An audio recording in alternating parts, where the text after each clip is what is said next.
A dáko-román kontinuitás elmélet, avagy honnan származik a román nép, és hogy jött létre Románia. Hallatlanul izgalmas és nagyon-nagyon sok vitát generált kérdéskör, amely a 19.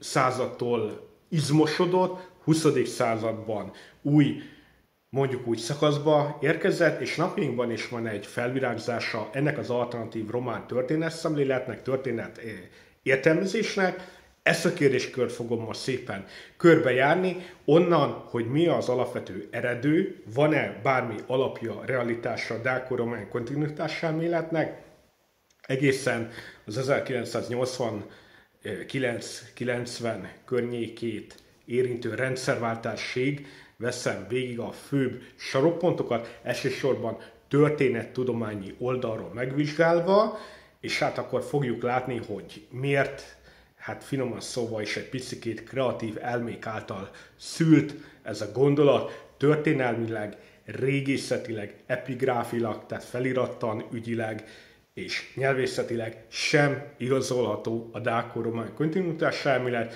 bármennyire is fáj az egyeseknek, hogyha ezzel a valósággal szembe kell nézni, de szembe kell nézni, mert hát a történelem az nem tetszik kérdés, hanem tényeknek a tudománya, úgyhogy most ennek tükrében nézzük meg, mi ez a dáko-román kontinuitás elmélet, és hogy mi ezzel a probléma alapvetően. Onnan kell kezdeni, hogy ugye azt a fajta narratívát, amely egyes román kultfőkben megjelenik, hogy itt ők az őslakosok, ugye, az antikvitás, deák, római időszakáig visszavezethetően, és itt mindenki más csak mocskos hírvervény, különösképpen a magyarok, ugye, hát ennek a historiográfiailag alátámasztható valósága finoman szólva megkérdőjelezhető. Engedelmeddel itt hivatkozok egy kiváló erdélyi magyar történész professzorra, bizonyos Miskolci Ambrusra. Ő mondta azt, ami teljesen természetesen, nyilván máskor is, csak most ráhivatkozok, hogy a térségben egyszerűen ilyen, hogy őslakos, illetve jövevényi egyszerűen értelmezhetetlen megfogalmazás, hiszen itt folyamatosan hatalmak váltották egymás, népek, népmozgások, migrációk keretei között folyamatosan azt, hogy éppen ki volt jelen, vagy kiváltott kit, az állandó jelleggel a történelem eme területrészén is intenzív módon váltakozó jellegű volt. Nem lehet ilyenről beszélni, hogy hát nagy őslakosok, és akkor mindenki más. A magyarok előtt is voltak itt, az avarok előtt is voltak itt, stb. Tehát az persze, hogy ki, hogy, mint, régebb óta, az olyan más kérdés. Például a magyar honfoglalásnak a történetétől napjainkig származtatható a realitások, az egy kérdés, ami történetileg alátámasztható és megválaszolható. Nyilván Románia egy picit szűkebb ilyen múlttal rendelkezik, és hát pontosan ezért ki kellett találni egy alternatív múltat, amely a területre való jogformálás identitásbeli alapjait képezte meg. Ez a dáko-román kontinuitás elmélete, amelyet engedelmeddel egy másik kiváló régészprofesszor, egy Pécsi Tudományegyetemhez kapcsolódó régészprofesszornak az idézetével szeretném leírni. Nagyon finoman fogalmaz, hogy ez alapvetően micsoda. Visi Zsoltról van szó. A dáko-román kontinuitás hipotézisét véglegesen a nacionalista és egyben naív történelem magyarázatok sorába kell utalni, ám nem elég csak megkerülni és hallgatással mellőzni a téves hipotézis, rá kell mutatni a tévedésre, és hiteles tájékoztatást kell nyújtani róla. Na most pontosan ezt fogom megtenni. Kérem, kezdjük egy picikét az antikvitás időszakából történetünknek a kibontását, levezetését. Ugye itt ebben földrajzi régióban, térségben az őslakos népe, ugye inkább úgy mondanám, hogy a területileg meghatározó népek, hát többek között olyan közösségekből kerültek ki, mint a szkíták, kelták, trákok és az illírek. Ez mind gyűjtőfogalom. A trák az egy gyűjtőfogalom, mint ahogy az előbbiekben megbeszéltük, és a trákoknak egyik alágát képezték a dákok. De a dák sem fekete-fehér, hogy van a dák nép és kész. Ez is egy gyűjtő fogalom. Hát sok olyan törzset foglalt magába, akik amúgy egyébként egymással is konfrontálódtak, háborúztak. Ez fontos lesz már később az alternatív román történetszemlélet, úgy hivatkozik majd a dákokra, hogy hát van a dák nép, az egységes, felemelt dák nép. Hát a fenéket. Na majd mindjárt kiderül, hogy hogyan is volt. Na kérlek, ugye Decebál, mint olyasmi neve nyilván nem ismeretlen, de azért egy picikét visszaugrok, majd egy évszázadnyi időtávot, és van egy Buddha-Vista nevezetű dák király, aki a sok dák népet, csoportocskát egyesítette, és a nagy antik dák királyságot ő létre tudta hozni. Természeténél fogva, ugye, az a hatalmi berendezkedés a térségbeli peremterületeken azért próbált egy kicsikét túlnyújtózkodni, és mit ad Isten, kivel került össze, eme korty után mindjárt meg is tudod, teljesen természetes, hogy a korabeli római birodalommal, hát egy Cézárnak volt a kortársa, ez a Buddha-Vista. Na, tehát Cézár ugye egy kis vasluntálgésben vízszintbe került, de hát Buddha-Vista, hogy egy kicsit konfrontálódott a római birodalommal, azért Buddha-Vistát pedig a saját dák, hát ilyen arisztokrata körből valószínűleg őt kinyírták, félretették, halál után az antikvitáskori nagy dák királyság 4, majd 5 részre hullott szét, ezek közül a legdominánsabb az erdélyi hegyek ölelésében létrejött új kis dák hatalmi berendezkedés volt, és ebből szöken szárva Decebálnak az uralma. Decebál pedig megint a római birodalommal ugye került konfliktusba, hát itt sajnos ugye korának egyik keménytökű római császárával, bizonyos Trajanus császárral akasztott össze a bajszát vagy valamiét, és hát azért nem jött ki ebből olyan nagyon sikeresen, és ugye Decebálnak az uralmát, a hatalmát, és így az antikvitás kori dák berendezkedés Trajanus úgymond egy kicsikét felszámolta. Ugye Trajanus oszlopának ott van is ennek ugye emlékezete, hogy is, mint ment a történet. Na jó, tehát ez az antikvitás kori eredet, tehát itt van ugye egy dák királyság, utána, ahogy megtudtuk rögtön, ebből volt 2 is, római birodalommal konfrontálódott, stb. És akkor most nézzük meg a 19. századtól a 20. század elejéig, hogy a román nacionalizmus hogy is mind kezdte ezt a történetet egy picikét átértelmezni, és felhígítani a saját nemzeti vágyaikkal. Hát azért itt vannak érdekességek. Az első a folklór, a nép tudatában való elplántálása ennek az ősi tudatnak, az ősiség tudatának.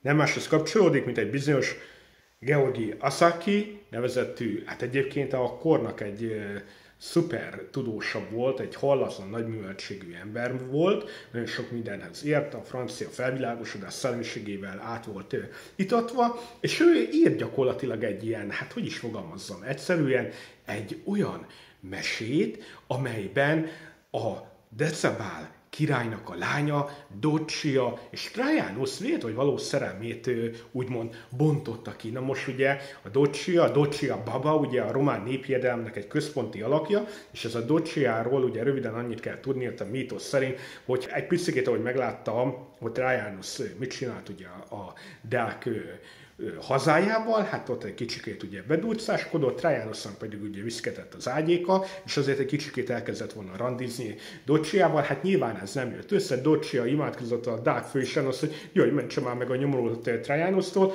hopp, megmentette, kövé változtatta abba a pillanatba, de hát ugye a szerelemnek nem lehet gátat szabni, és valahogy Trajanus és Dociának ez az egyoldalú szerelme, ugye beteljesedett, és hát ugye egy kicsit érdekes fétisek, de mindegy, és akkor valahogy ebből a nászból ugye keveredett a római és a dák népek, és valahogy ebből szökken szárva Romániának az őshazája, és a román népnek az eredője. Na, ez az Asaki féle verset, történetet egy kicsikét így meghozatikázta a román nacionalizmus, és hopp mondta, hogy tessék, bim bum, így jött létre Románia és a román nép. Hát azért egy picikét ez egy érdekes történet, de hát a népnek az eszméjében így jelent meg, hogy Románia miként született meg. És most nézzük meg azt, hogy a tudományos közegben ez hogy került beemelésre. Kérlek szépen, itt ugrunk egy picikét az időben, de még a 19. században vagyunk, egy bizonyos Bogdán Petricecu Hasdeu író kell megnevezni. Hasdeu alig 22 éves, amikor ír egy 1860-ban egy hallatlanul izgalmas, úgymond vitaindító dolgozatot, amelynek már a címe is iránymutató, fogalmazhatok így, mely úgy szólt, hogy kipusztultak-e a dákok. Ugye aki újságírás tanul, vagy újságíróként dolgozik, tökéletesen tudja, hogy ez egy módszertani technika, hogyha valami címben kérdés fogalmazzuk meg, akkor a válasz általában nem. Na hát, Hasdeunak ugye így már lehet gondolni arra, hogy milyen tartalmú is ez a bizonyos írása. Kipusztultak a dákok? Hát hogy pusztultak volna ki a dákok? Hát mi vagyunk a dákoknak a leszármazottjai, mondja Hasdeu ugye a konklúziójában, sőt nem, hogy csak a dákoknak vagyunk a leszármazottai, hiszen a dákok a római birodalmat is megelőzték fényességükben és hatalmuk kiteljesedésében, és ugye Róma úgymond csak gazdagította az egyébként is roppant sokrétű és az egyetemes történelemben is meghatározó dák királyságot, és ezeknek vagyunk mi az utódjai, nem tűntek el a dákok, mi vagyunk a dákok, mondja Hasdeu. Hát azért ez érdekes. És akkor megyünk tovább, nem mondok nagyon sok nevet, ezek román nevek, nyilván annyira nem ismerhetőek, egy pár lesz összesen körülbelül 5-6, és akkor lehet egy-egy ilyen alkotónak a történetét jobban megnézni. Ha van rá érdeklődés, ezt egy lájkkal, egy megosztással, kommentál ki lehet fejezni, és akkor tudunk tovább menni. Nézzük meg a világháború időszakában a dák-román kontinuitás elméletét, hogy jelent meg ott 1918-20 környezetében.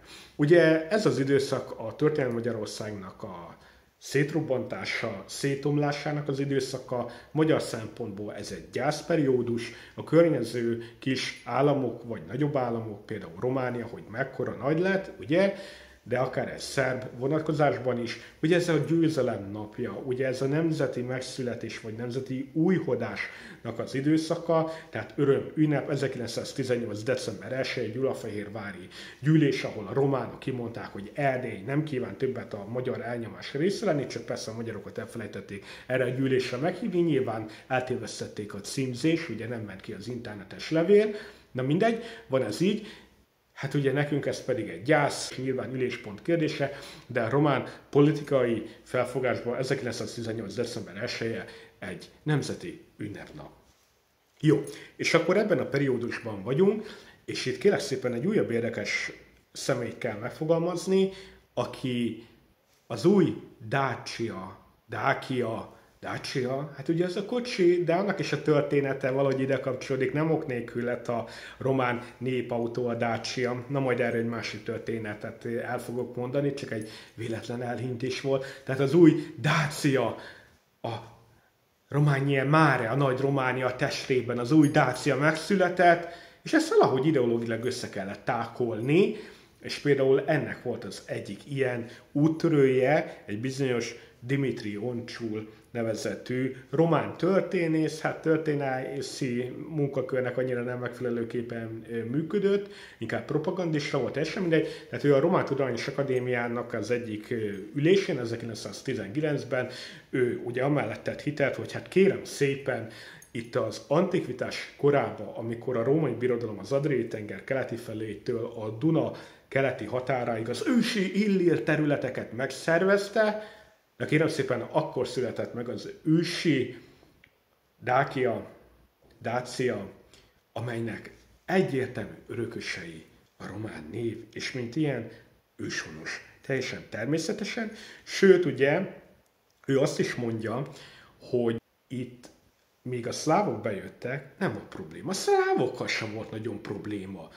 Amikor viszont ott a 9. század környezetében a kommunista magyarok megjelentek, na akkor ők elvetették az ellenségeskedés magvát, és onnantól kezdve azért sok háború volt. Hát ez nettó történelemhamisítás gyakorlatilag, tehát aki a térséget ugye ismeri és tanulmányozza, az tökéletesen tudja, hogy itt folyamatos háborúskodások voltak, folyamatos háborús érintkezések által mentek végbe a népek kapcsolatfelvételei, hogy ilyen nagyon finoman fogalmazzak.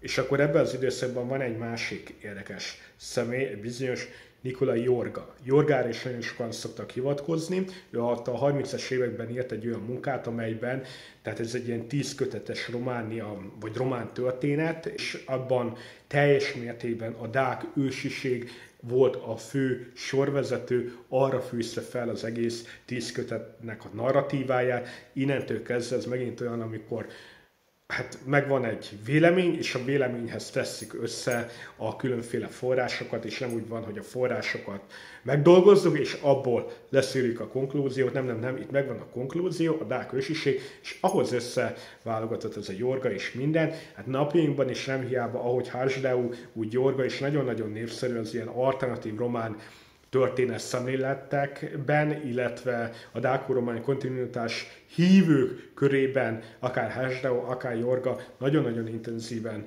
van citálva, hivatkozva. És akkor, hogy most ugorjunk egy következő ponthoz, érkezzünk már el egy kicsit a kommunizmus időszakához.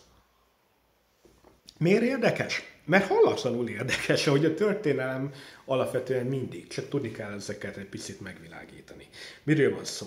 Tehát amikor a sztálini időszak kezdetét vette, akkor ugye alapvetően nyilván még Sztálin élt, meg Sztálinnak a hatása jelen volt, odáig Romániába a román kommunizmus időszakát alapvetően egy sztálini periódusra lehet bontani, és utána természetes kire, a falurombolások élő pápájának az időszakájára lehet utalni, Ceausescu, ugye másik ilyen érdekes fószer, és itt azt látjuk, hogy amikor a szocializmus, kommunizmus teret nyert Romániában, akkor van a dáko-román kontinuitás elméletben egy bizonyos hangsúlyeltolódás. Az egyik, hogy ezt a dák ősiség logikát egy picit kérték ott ugye Moszkvában, hogy ezt ki kéne egy picit radírozni, elengedni, ellenben a szlávoknak a pozitív hatását jelentősen be kell emelni, és van még egy nagyon fontos, ami mindennek a numero unója, hát nem más, mint az osztályharc elmélet, mert a kommunizmus hogy interpretálta át ezt a dák-román kontinuitás elméletet? Hát azt mondja, hogy hát kérem szépen, itt a dákok, ez szabadság szerető hősnév volt, akiket a mocskos burzsóáziát képező arisztokratákból összetevődő római birodalom, mint olyan, kifosztotta. Ezek mocskos pénzért disznók voltak, akik a kisemberek, a parasztok, a szegények, a hétköznapi embereken próbáltak élősködni, és amikor a dák nép le tudta ő magáról vetni eme burzsóázianak az elnyomását, a burzsóázia római birodalomban megjelenő láncai, akkor felszabadultak, és ugye forradalmi hangulatba kerültek. Hát ez gyönyörűen romantikus történet, szintén az esti mesének a kategóriája. De hát kérem szépen, ez tényszerűen így is történt, és utána ez nagyon erőteljesen elkezdett megjelenni a tankönyvekbe is. Tehát a román tankönyv rendszer roppant módi indoktrinálva kezdte ezt a történelmi narratívát elhelyezni az emberek tudatába, és hát gyakorlatilag több generációt nevelt ki ezzel a, badassággal telítve a szerencsétlenek tudatát. Itt egyébként van egy másik szerző, egy bizonyos Panatescu, őt azért kell megemlíteni, mert ő román szélsőjobbhoz kapcsolódott, ugye vasgárdista volt, majd utána nagy, hát a kommunizmus végső soron csak ugye kedlére tudta fogni Panatescut is, és ott a 50-es, 60-as években ő például pontosan úgy írta meg ezt a saját Románia narratíváját, hogy vigyázni kellett abba a megközelítésbe, hogy itt Romániát a román határokon belül kell annak az őshazáját keresni, mert itt ugye a kommunista testvéri blokk, vagy a szocialista testvéri blokkba tartozó különféle szomszédos államokkal, így például a magyarokkal is nem volt jó, hogyha összerúgtuk a port, úgyhogy ez is egy ilyen moszkvai szép iránymutatás volt, hogy rendben keresed az őshazát, senkit nem érdekel, de lehetőség szerint a saját kis személydombodon belül keresed, és azért ne annyira akarjál már más határokon átnyúlni, mert abból probléma lehet, és akkor jön majd a dádá. Na, szóval például Panatescu tökéletes mintapéldázata annak, hogy a kommunista államberendezkedésben az alternatív román történetszemléletnek a kutatása hogy jelent meg. És akkor térjünk már át erre a nagy kutyára, ugye Ceausescu. Ez egy hallatlanul érdekes fószer. Ceausescu azt mondta, hogy hát gyakorlatilag ő a modellkori buddhista, hát ugye ez nagyon szerény ember volt. Azt mondja, hát az első igazi, komoly Deák királyságnak ő a 20. századi gyakorlatilag manifestációja, innentől kezdve enyém a föld, és ugye mindenki más csak egy mocskos disznó.